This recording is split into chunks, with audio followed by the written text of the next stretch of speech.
Hello friends, I am Bhavna Sharma. Welcome back to my channel English Learning Hub. So friends, in this video you can learn all daily use English sentences which are used in our day-to-day life. So please watch the video till the end. I hope you will definitely get to learn something new here. But before starting my video, I would like to say if you are new on my channel, please subscribe the channel English Learning Hub and do not forget to like and share this video with your family and friends. And now, without any further delay, let's start the video.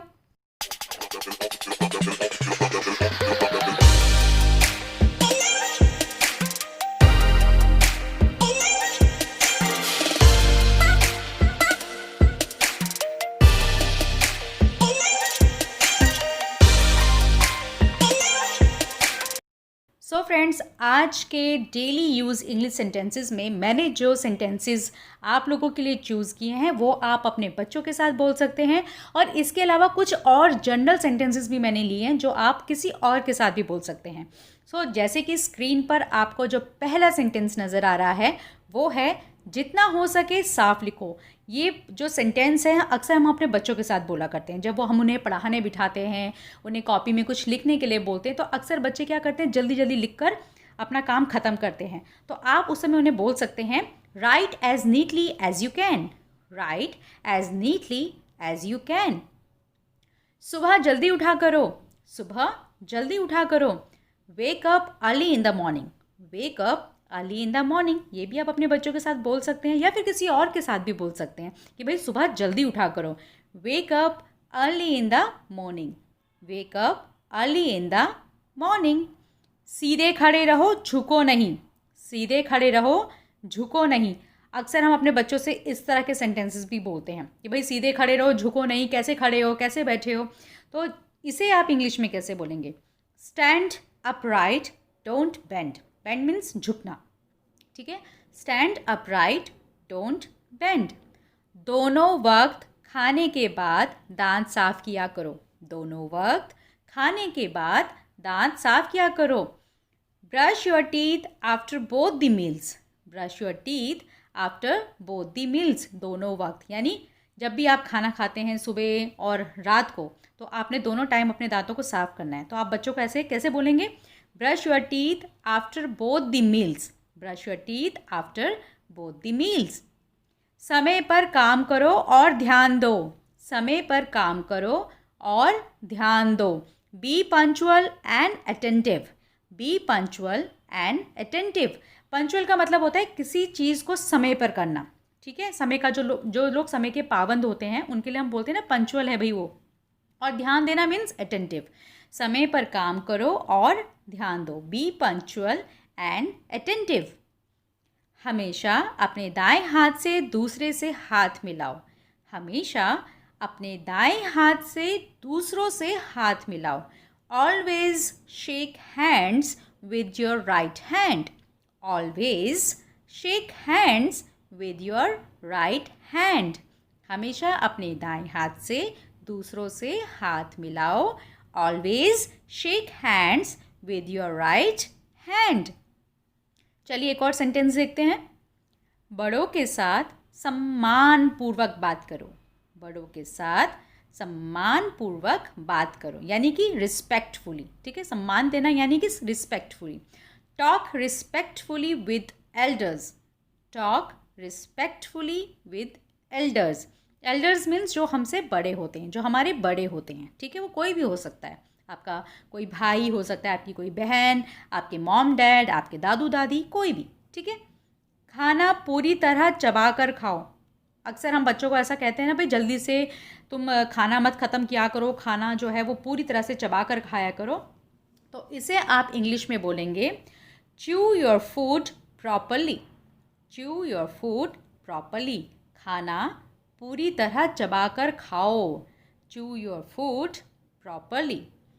जल्दी उठकर मुंह धो लो। जल्दी उठकर मुंह धो लो। Hurry up and wash your face. Hurry up and wash your face. अच्छा, ये वाला सेंटेंस आप अपने बच्चों को तब बोल सकते हैं जब आपको पता है कि बच्चे को स्कूल जाने के लिए देर हो रही है और वो जल्दी नहीं उठ रहा है। तो उसे आप बोलते हैं ना भाई जल्दी उठकर मुंह धो लो फटाफट अपना, ठीक है। हरी up and wash your face, hurry up and wash your face. कभी कभी ऐसा होता है कि मॉम अपने काम में इतनी बिजी होती है कि वे बच्चों को इस तरह के इंस्ट्रक्शंस देती हैं कि भाई सुबह तुम्हारा स्कूल है तो अपने कपड़े रात को ही निकाल के रख लेना। अगर आपको अपने बच्चे से ऐसा कुछ पूछना पड़ जाए कि तुमने रात को अपने कपड़े निकाल कर रखे थे, तो आप इसे कैसे पूछेंगे? Did you take out your clothes last night? Did you take out your clothes last night?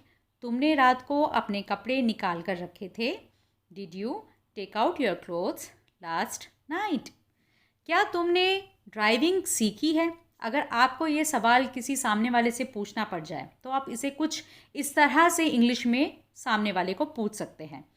Have you learned driving? क्या तुमने ड्राइविंग सीखी है? Have you learned driving? क्या तुमने ड्राइविंग सीखी है? Have you learned driving? चलिए एक और सेंटेंस देखते हैं। तुमको कार चलानी आती है? अक्सर ये सवाल भी हम सामने वाले से पूछते हैं, वो कोई भी हो सकता है, ठीक है, आपका फ्रेंड, आपके कोई रिलेटिव हो सकते हैं। तो आप उनसे कैसे पूछेंगे इंग्लिश में कि भाई तुमको कार चलानी आती है? इसे आप इंग्लिश में कुछ इस तरह से पूछेंगे, do you know how to drive a car? Do you know how to drive a car? तुमको कार चलानी आती है? Do you know how to drive a car? उसको खाना बनाना आता है? उसको खाना बनाना आता है। She knows how to cook. She knows how to cook. कई बार हम ये सवाल सामने वाले से पूछते हैं ना कि भाई उसे खाना वाना बनाना आता है कि नहीं आता है, तो सामने वाला आपको कुछ इस तरह से जवाब दे सकता है, या आपसे अगर कोई पूछे तो आप उसे कुछ इस तरह से जवाब दे सकते हैं कि भाई हाँ उसको खाना बनाना आता है। She knows how to cook. उसको खाना बनाना आता है। She knows how to cook. तुम्हारी बहन कौन सी क्लास में पढ़ती है? तुम्हारी बहन कौन सी क्लास में पढ़ती है? In which class does your sister study?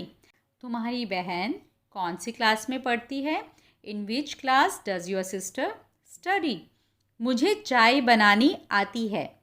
मुझे चाय बनानी आती है। अगर आपसे कोई ये पूछे कि भाई क्या आपको चाय बनानी आती है, बना लेते हो चाय, तो आप कुछ इस तरह से उसे इंग्लिश में आंसर दे सकते हैं। I know how to make tea. I know how to make tea. मुझे चाय बनानी आती है। I know how to make tea. कल वह तुम्हारे लिए पूछ रहा था। कल वह तुम्हारे लिए पूछ रहा था। अब इसे कैसे बोलेंगे इंग्लिश में? Yesterday he was asking for you. Yesterday means जो दिन बीत चुका है, जो कल बीत चुका है, ठीक है। तो ये पास्ट टेंस का एक सेंटेंस है, तो आपने तब ऐसे बोलना है, Yesterday he was asking for you. आज मेरा जन्मदिन है। आज मेरा जन्मदिन है। Today's my birthday. Today's my birthday. अगर आपका जन्मदिन है और आप किसी को ये बताना चाहते हैं तो आप कुछ इस तरह से बोलेंगे, टुडेज माई बर्थडे। कल मुझे जयपुर जाना पड़ेगा। कल मुझे जयपुर जाना पड़ेगा। Tomorrow I have to go to Jaipur. या फिर कोई और जगह जयपुर के अलावा जहाँ भी आप जाना चाहते हैं या जा रहे हैं, तो वहाँ का नाम आप मेंशन कुछ इस तरह से करेंगे, tomorrow I have to go to Jaipur, tomorrow I have to go to Mumbai, Delhi, कुछ भी, ठीक है। तुम कभी कोई काम ढंग से क्यों नहीं करते? तुम कभी कोई काम ढंग से क्यों नहीं करते? अक्सर हम इस तरह का सवाल सामने वाले से करते हैं जब वो हमारे अकॉर्डिंग काम नहीं करता है या हमें ऐसा लगता है कि उसका काम ठीक नहीं है, तो हम गुस्से में बोलते हैं ना कि भाई तुम कभी कोई काम ढंग से क्यों नहीं करते। Why don't you ever do any work properly? Why don't you ever do any work properly? तुम कभी कोई काम ढंग से क्यों नहीं करते? Why don't you ever do any work properly? मान लीजिए कि अगर आपको किसी स्वीट कॉर्नर की दुकान पर जाना पड़ जाए और वहाँ से मिठाई लेनी पड़ जाए, तो आप किस तरह से उसे इंग्लिश में बोलेंगे? I would like 1 kg of sweets. मुझे 1 किलो मिठाई चाहिए। अब यहाँ पर 1 किलो 2 किलो वो डिपेंड करता है, लेकिन आप उसे कुछ इस तरह से बोलेंगे, I would like 1 kg of sweets. मुझे 1 किलो मिठाई चाहिए। मैं सारा दिन घर पर ही थी। मैं सारा दिन घर पर ही थी। I was at home all day. अगर आपसे कोई ये पूछे कि भाई कल मैं आपसे मिलना चाह रही थी या कल मैं आपको फ़ोन कर रही थी, आप फ़ोन नहीं उठा रहे थे, आप कहाँ थे, तो आप कुछ इस तरह से बोल सकते हैं कि भाई मैं तो सारा दिन घर पर ही थी। I was at home all day. I was at home all day. आज दीपावली है। आज दीपावली है। Today is Diwali. Today is Diwali. और कोई भी फेस्टिवल जिसके बारे में आप बात करना चाहते हैं कि आज वो है, तो जैसे आज होली है, आज दीपावली है, आज क्रिसमस है, तो आप कुछ इस तरह से बोलेंगे, today is Diwali, today is Christmas, today is Holi. ठीक है। मैंने घर को दियों से सजाया। मैंने घर को दियों से सजाया। I decorated the house with diyas. I decorated the house with diyas. कल मेरा काफ़ी नुकसान हुआ।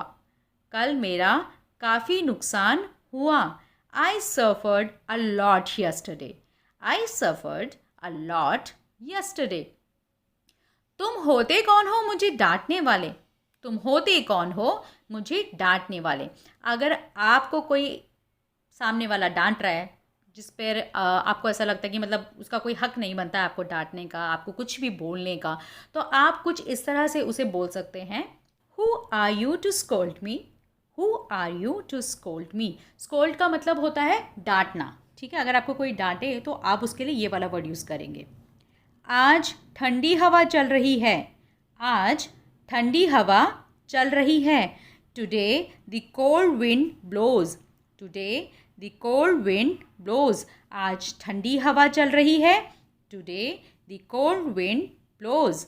फ्रेंड्स, आप लोगों को आज का वीडियो कैसा लग रहा है मुझे कमेंट सेक्शन में प्लीज़ ज़रूर बताइएगा, और इस वीडियो को लाइक एंड सब्सक्राइब करना प्लीज़ मत भूलिएगा, और साथ के साथ इसे अपने दोस्तों के साथ शेयर करना भी मत भूलिएगा। चलिए देखते हैं नेक्स्ट सेंटेंस। कल तुम कहाँ गए थे। कल तुम कहाँ गए थे। Where did you go yesterday. अगर आपको ये किसी से पूछना पड़ जाए कि भाई कल मैं तुमसे मिलने आया था लेकिन तुम घर पे नहीं थे, कहाँ गए थे, तो आप कुछ इस तरह से पूछ सकते हैं, where did you go yesterday. कल तुम कहाँ गए थे। Where did you go yesterday. तुमको दिखाई नहीं देता क्या। तुमको दिखाई नहीं देता क्या। Don't you see. Don't you see. Don't का मतलब होता है डू नॉट। ठीक है। तो ये शॉर्ट फॉर्म में होता है डोंट। डोंट यू सी। मैं खाना खा चुकी हूँ। मैं खाना खा चुकी हूँ। I have eaten the food. I have eaten the food. वह कितनी सुंदर है। वह कितनी सुंदर है। अगर आपको किसी की तारीफ़ करनी हो कि भाई वो कितनी सुंदर है, तो उसे आप कुछ इस तरह से इंग्लिश में बोलेंगे, how pretty is she. How pretty is she. वह कितनी सुंदर है। How pretty is she. वह सो रही थी। वह सो रही थी। She was sleeping. She was sleeping. वह सो रही थी। She was sleeping. दीपावली पर दिए जलाए जाते हैं। दीपावली पर दिए जलाए जाते हैं। Diyas are lit on Diwali. Diyas are lit on Diwali. Deepavali पर दिए जलाए जाते हैं। Diyas are lit on Diwali. तुम्हारा कोई भाई है। अगर आपसे कोई ये पूछता है भाई तुम्हारा कोई भाई है, तो वो कुछ इस तरह से आपको इंग्लिश में पूछ सकता है, do you have a brother. या अगर आपको किसी से पूछना हो ये सवाल कि आपका कोई भाई है या आपकी कोई बहन है, तो आप कुछ इस तरह से पूछेंगे, do you have a brother. अगर बहन के लिए पूछना है तो आप सिस्टर लगा दीजिए, do you have a sister. तुम्हारा कोई भाई है, do you have a brother. कल तक सब कुछ ठीक था। कल तक सब कुछ ठीक था। Everything was fine until yesterday. Everything was fine until yesterday. अच्छा, अब ये वाला जो सेंटेंस है ये आप कब बोल सकते हैं, जब आप कुछ किसी को बताना चाहते हैं कि भाई आज मेरे साथ ये प्रॉब्लम हो गई लेकिन कल तक तो सब कुछ ठीक चल रहा था, सब कुछ ठीक था, तो ये सेंटेंस आप बोल सकते हैं, everything was fine until yesterday. कल तक सब कुछ ठीक था। मुझे लगता है कि वह चला गया है। मुझे लगता है कि वह चला गया है। वो कुछ भी हो सकता है जो चीज़ चली गई हो, आप उसके लिए मतलब बोल रहे हैं। ठीक है। I think it's gone. I think it's gone. मुझे लगता है कि वह चला गया है। I think it's gone. वह बहुत उदास है। अगर आपको ये बात किसी को समझानी है, किसी को बतानी है कि भाई आज तो वो बहुत उदास है, तो उसे आप इंग्लिश में कैसे बोलेंगे? He is very sad. और अगर वो एक लड़की है तो शी इज़ वेरी सैड। यहाँ पर किसी का नाम भी हो सकता है, जैसे कि Radha is very sad, Ayaan is very sad. ठीक है, तो कुछ भी हो सकता है, आपने उसके बाद इज़ वेरी सैड लगा दें। आज मुझे बहुत काम है। आज मुझे बहुत काम है। I have lot of work today. I have lot of work today. आज मुझे बहुत काम है। I have lot of work today. लगता है आज बारिश होगी। कई बार हम इस तरह से अंदाज़ा लगाते हैं, हमें जब आइडिया लगता है कि शायद बादल लग गए हैं, हो सकता है बारिश हो जाए, तो इसे आप कुछ इस तरह से इंग्लिश में बोलेंगे, looks like it will rain today. ठीक है, आप यहाँ पर सिर्फ एक अंदाज़ा लगा रहे हैं, हो सकता है ना भी हो बारिश, लेकिन सिर्फ एक अंदाज़ा लगाया जा रहा है। तो आप बोलेंगे looks like it will rain today. लगता है आज बारिश होगी। मौसम खराब हो गया है। मौसम खराब हो गया है। The weather has worsened. The weather has worsened. कई बार ऐसा होता है कि हम अपने दोस्तों के साथ बैठे होते हैं और अचानक हमें कॉल आ जाता है हमारे घर से और कहा जाता है कि भाई जल्दी घर आ जाओ, कुछ काम है। तो अगर आपको ये बात किसी से कहनी हो कि मुझे घर जाना पड़ेगा, ठीक है, तो आप इसे कुछ इस तरह से इंग्लिश में बोलेंगे, I have to go home. I have to go home. मुझे घर जाना पड़ेगा। मुझे घर जाना पड़ेगा। I have to go home. So friends, that's it for today. I hope you like my video. If you found this video useful, helpful, so please share this video with your family and friends, and don't forget to subscribe to my channel English Learning Hub so that you will get all the notifications for my latest videos. Till then, bye bye.